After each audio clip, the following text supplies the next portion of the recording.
बात करेंगे इस टॉपिक पर हम कि क्लोज पैक्ड स्ट्रक्चर क्या होती है, किसे कहते हैं क्लोज पैक्ड स्ट्रक्चर। इसे समझना बहुत इंपॉर्टेंट है क्योंकि यदि आप सॉलिड की स्टडी कर रहे हैं तो सॉलिड की स्टडी करने के लिए हमें क्लोज पैक्ड स्ट्रक्चर का समझना बहुत आवश्यक होता है। तो हम सबसे पहले समझेंगे कि क्लोज पैक्ड स्ट्रक्चर किसे कहते हैं, क्या होती है close packed structure.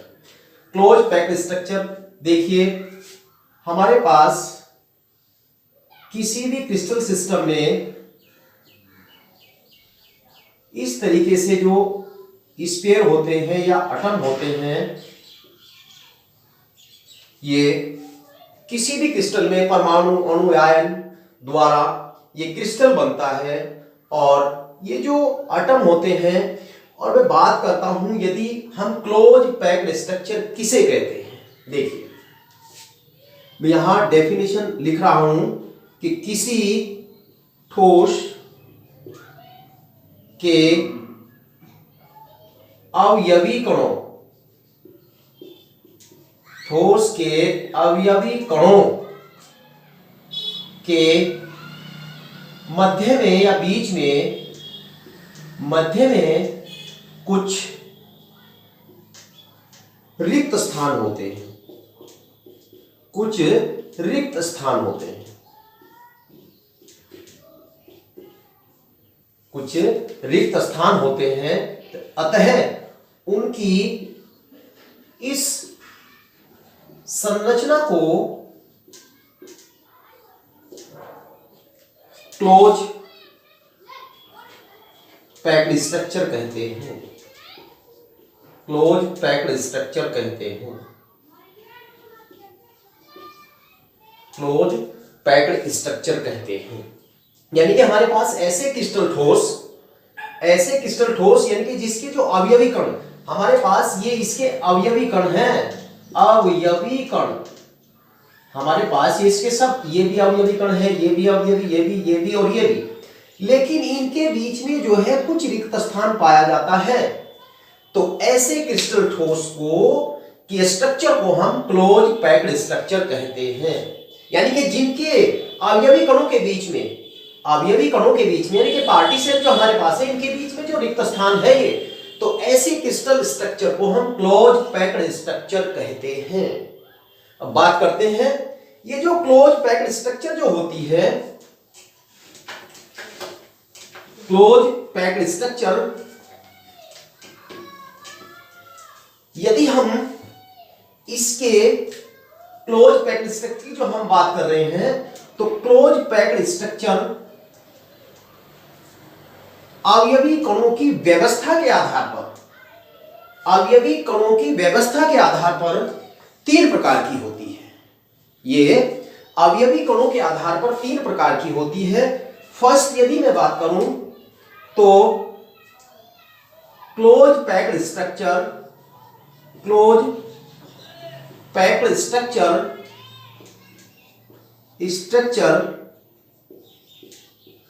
In one dimension,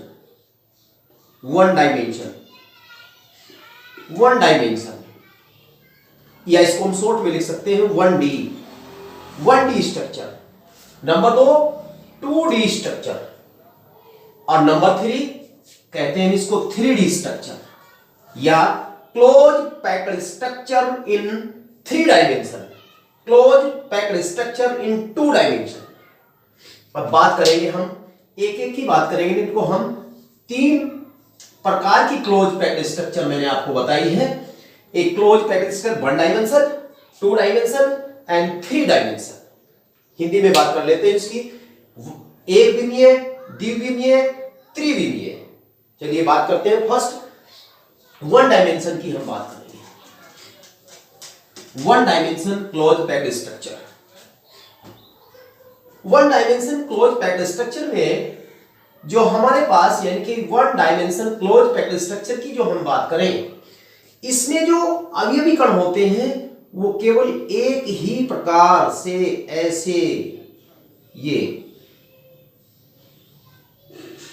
इस तरीके से हम इसको बोलते हैं 1 डायमेंशन क्लोज पैक्ड स्ट्रक्चर।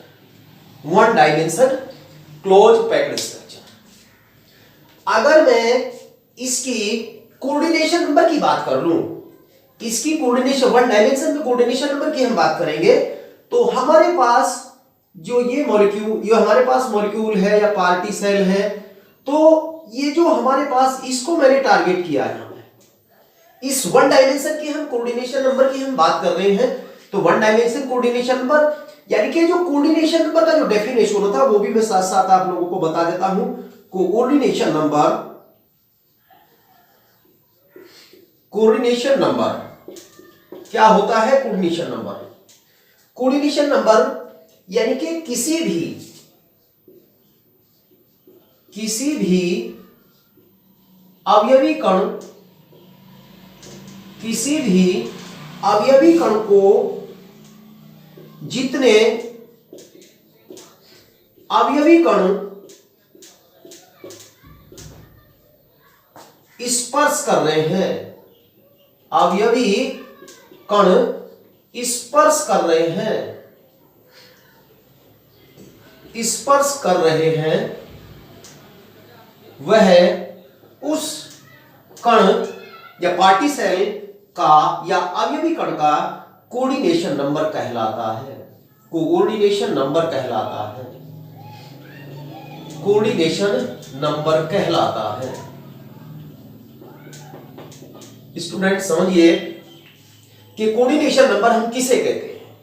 देखिए स्ट्रक्चर, वन डायमेंशन स्ट्रक्चर में आप देख रहे हैं, वन डायमेंशन स्ट्रक्चर में यानी कि इसको यदि हम टारगेट, हमने इसको किया है, तो इसको एक ये और दूसरा ये, इसको, इस गोले को, इस स्फीयर्स को स्पर्श कर रहा है, इसको टच कर रहा है, तो वन डायमेंशन की जो हम बात करेंगे तो इसका कोऑर्डिनेशन नंबर 2 हो गया है। इसका जो कोऑर्डिनेशन नंबर है वो बराबर 2 है। ये बात की हमने स्टूडेंट्स कोऑर्डिनेशन नंबर की और वन डायमेंशन स्ट्रक्चर की। कोऑर्डिनेशन नंबर की डेफिनेशन यही रहेगी, चाहे हम 2 डायमेंशन में चले जाते हैं, चाहे हम 3 डायमेंशन में चले जाते हैं। अब बात करते हैं हम 2 डायमेंशन की। 2 डायमेंशन की हम बात करेंगे, जो क्लोज पैक्ड स्ट्रक्चर की जो हम चर्चा कर रहे हैं, इसमें 1 डायमेंशन की हमने बात की है। अब बात कर लेते हैं हम यहां 2 डायमेंशन की। 2 डायमेंशन या close packed structure in 2 dimension. अब 2 डायमेंशन की जो हम बात करते हैं, तो 2 डायमेंशन में यहां 2 पॉसिबिलिटी होती है, 2 संभावनाएं होती हैं, संभावना नंबर 1 और संभावना नंबर 2। कौन कौन सी पॉसिबिलिटीज होती हैं किसमें? 2 डायमेंशन में। अब हमने बात की थी यहां पर केवल 1 डायमेंशन की, लेकिन अब हम बात कर रहे हैं यहां 2 डायमेंशन की हम बात कर रहे हैं। तो 2 डायमेंशन में 2 पॉसिबिलिटी यहां दिखाई देती है। वो कौन कौन सी पॉसिबिलिटी है यहां आप लोग समझेंगे। देखिए कैसे हमारे पास जो है 2 डायमेंशन की हम बात कर रहे हैं, तो 2 डायमेंशन में जो हमारे पास जो पार्टी सेल होते हैं उनको हम 2 तरीके से व्यवस्थित कर सकते हैं। देखिए फर्स्ट केस, हमारे पास ये 2 डायमेंशन में हम बात कर रहे हैं, तो 2 डायमेंशन की जो हम बात करेंगे यहां देखिए इस तरीके से हम व्यवस्थित कर सकते हैं। यहां पर पार्टी सेल को या अवयवी कण को इस तरीके से व्यवस्थित होते हैं। हमारे पास इस प्रकार से जो ये व्यवस्थित होते हैं, इसे बोला हमने 2 डायमेंशन। 2 डायमेंशन, सपोज करें कि ये ए है, ये भी ए है और ये भी ए हमारे पास है, ये भी हमारे पास ए सीरीज है, यानी कि हमने एक के ऊपर एक रख दिया, ऐसे ऐसे हम रखते चले गए, इसको बोला हमने 2 डायमेंशन। अब दूसरी जो संभावना बनती है, दूसरी संभावना की हम बात कर रहे हैं। देखिए हमारे पास जो 2 डायमेंशन में हम इस प्रकार से इन अवयवी कणों को व्यवस्थित कर, देखिए समझिए स्टूडेंट, ये रही हमारी व्यवस्थाएं 2 डायमेंशन की। दूसरी संभावना की हमने बात की है 2 डायमेंशन इस तरीके से हमारे पास ये 2 डायमेंशन है। ये भी हमारे पास ए सीरीज की बात कर लो, या हम जो है यहां पर बात कर रहे हैं, यानी कि ए सीरीज की हम बात करिए, इसको हम बी बोल देते हैं किसकी, व्यवस्था में हमने चेंज किया है। देखिए यहां जो हम बात करेंगे कि ये देख रहे हैं आप, मतलब वन पॉसिबिलिटी और टू पॉसिबिलिटी, ये भी टू डायमेंशन है, ये भी। अंतर कहां है?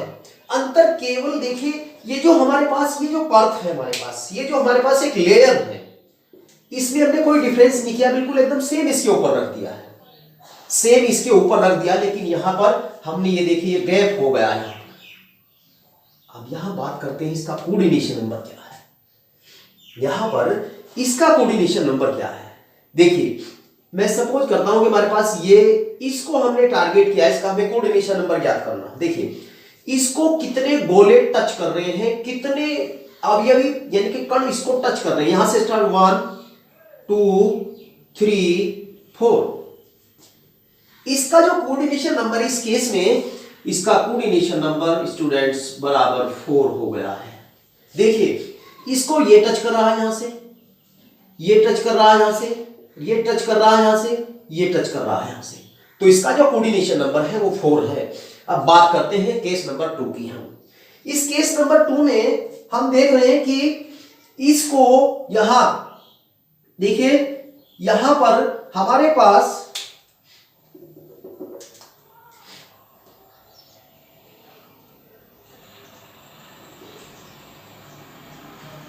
देखिए इसको हमने टारगेट किया है। अब इसको कितने गोले टच कर रहे हैं? 1 2 3 4 5 और 6। यहां जो हम बात की थी, ये स्ट्रक्चर कैसी थी? टेट्राहेड्रल स्ट्रक्चर थी, स्क्वायर प्लेनर स्ट्रक्चर थी, स्क्वायर प्लेनर स्ट्रक्चर थी। और यहां जो हमने बात की है, ये देखिए यहां से ये ऐसे, फिर ऐसे, ये और ये हेक्सागोनल स्ट्रक्चर बन गई है। हेक्सागोनल स्ट्रक्चर हो गई है। इसका जो हम कोऑर्डिनेशन की जो हम बात करेंगे, कोऑर्डिनेशन नंबर की जो हम बात करेंगे, बराबर इसका कोऑर्डिनेशन नंबर 6 है। क्यों? इस सेंटर के एटम को कितने पार्टिकल, कितने अवयवी कण इसको टच कर रहे हैं। स्टूडेंट्स मैंने बताया था डेफिनेशन में कि किसी भी क्रिस्टलीय ठोस में एक पार्टिकल को या एक अवयवी कण को या एक गोले को जितने गोले टच करते हैं या स्पर्श करते हैं, वह उसका कोऑर्डिनेशन नंबर कहलाता है। अब बात करेंगे हम 3 डायमेंशन स्ट्रक्चर की। 3 डायमेंशन स्ट्रक्चर की जो हम बात करते हैं, इसको नोट कर लीजिए आप।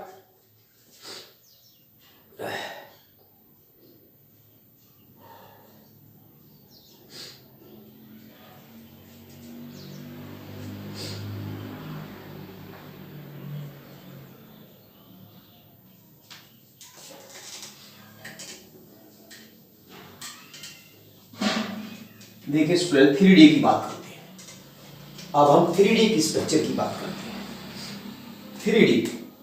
3 डायमेंशन, 3 डायमेंशन की जो हम बात करेंगे, इसमें भी 2 पॉसिबिलिटीज होती हैं। वो कौन कौन सी पॉसिबिलिटीज होती हैं मैं समझा देता हूं आपको।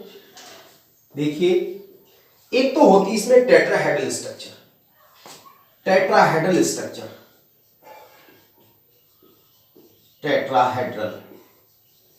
और दूसरी होती है इसमें ऑक्टोहेड्रल स्ट्रक्चर।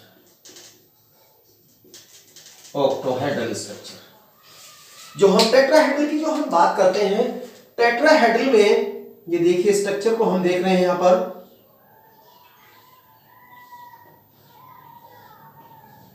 ये टेट्राहेड्रल स्ट्रक्चर की बात कर रहे हैं। टेट्राहेड्रल स्ट्रक्चर में हमारे पास देखिए इस टाइप से यहां हम जो हम बात करते हैं, ये रही हमारी टेट्राहेड्रल स्ट्रक्चर, इस टाइप से देखिए टेट्राहेड्रल स्ट्रक्चर की बात कर रहे हैं।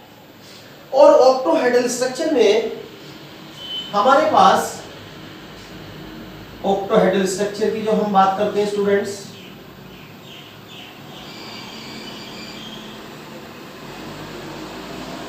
ये हमारे पास ऑक्टोहेड्रल स्ट्रक्चर है, ये हमारे पास ऑक्टोहेड्रल स्ट्रक्चर। तो ऑक्टोहेड्रल स्ट्रक्चर में हम यहां में देखिए इस तरीके से यहां पर स्पेयर्स एडजस्ट रहते हैं। ये रही ऑक्टोहेड्रल स्ट्रक्चर। इस तरीके से अगर हम इसके कोऑर्डिनेशन नंबर की जो हम बात करते हैं तो इसका जो कोऑर्डिनेशन नंबर है, इसका जो कोऑर्डिनेशन नंबर है वो कोऑर्डिनेशन नंबर इसका 4 है। कोऑर्डिनेशन नंबर इसका 4 है। क्यों? क्योंकि देखिए एक गोले को यहां पर कितने गोले टच कर रहे हैं? 4, और इसका जो है कितना है वो 6 की हम बात करते हैं। अब बात करेंगे हम वॉइड्स की। नेक्स्ट वीडियो में हम वॉइड्स की बात करेंगे कि वॉइड्स क्या होते हैं और इनके जो कोऑर्डिनेशन नंबर की जो हम बात कर रहे हैं, कोऑर्डिनेशन नंबर क्या होते हैं।